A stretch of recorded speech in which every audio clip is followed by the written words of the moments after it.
कुछ लोगों के शरीर पर बाल होते हैं तो कुछ के शरीर पर नहीं। कुछ के शरीर पर बाल नॉर्मल होते हैं तो कुछ के शरीर पर काफ़ी ज़्यादा। जिनके शरीर पर सामान्य से अधिक बाल आते हैं वह बाल के साथ ही जीते हैं या फिर बालों को हटाने के लिए अलग अलग तरीके पर अपनाते हैं। भारत में एक बच्चा ऐसा भी है जिसके चेहरे पर इतने बाल हैं कि उसे देखकर कोई भी डर सकता है।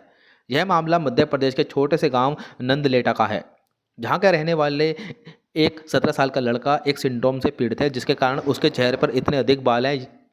यह लड़का कौन है और कौन सा सिंड्रोम है जिसके कारण उसके चेहरे पर सामान्य से कई गुना अधिक बाल है, आइए जानते हैं। 17 साल के इस लड़के का नाम ललित पाटीदार है जो सामान्य परिवार से आते हैं। ललित अभी 12वीं क्लास का स्टूडेंट है और परिवार की मदद के लिए खेती भी करता है। ललित हाइपरटिचोसिस या वेयरफॉल सिंड्रोम के साथ पैदा हुआ था, जो ऐसी स्थिति है जिसमें चेहरे, बाहों और शरीर के अन्य हिस्सों पर बालों की सामान्य से अधिक ग्रोथ होने लगती है। ललित ने इंटरव्यू के दौरान कहा, मैं 17 साल का हूं और स्कूल भी जाता हूं। शुरुआत में छोटे बच्चे और लोग मुझे देखकर डर जाते थे। बच्चों को लगता था कि मैं उन्हें किसी जानवर की तरह काट लूंगा।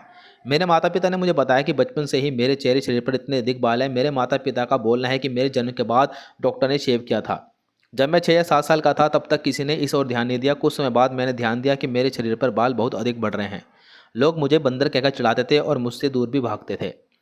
आगे उन्होंने कहा, जब मैं छोटा था तो लोग मेरे ऊपर पत्थर भी फेंकते थे क्योंकि मैं आम इंसानों जैसा नहीं दिखता था।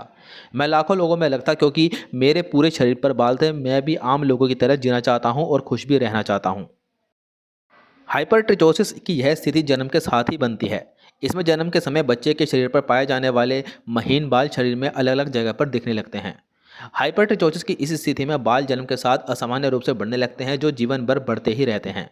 यह बाल आमतौर पर लंबे और मोटे होते हैं, जो व्यक्ति के चेहरे और शरीर को ढक देते हैं। ललित की स्थिति भी यही है। हाइपरटिचोसिस का कारण। हेल्थलाइन के मुताबिक हाइपरटिचोसिस की कारणों को अभी तक समझा नहीं गया। हालांकि यह एक तरह की बीमारी है जो वंशानुगत भी हो सकती है। हाइपरटिचोसिस की संभावित कारण कुपोषण, डाइट या ईटिंग डिसऑर्डर जैसे एनोरेक्सिया नर्वोस, कैंसर, कुछ दवाएं जैसे एड्रोजेनिक स्टेरॉयड, बाल बढ़ने वाली दवा मिनोक्सिडिल और साइक्लोस्पोरिन आदि इस स्थिति का कारण भी हो सकती है। ऐसे वीडियोस के लिए वीडियो को लाइक, शेयर, चैनल को सब्सक्राइब जरूर करें। धन्यवाद।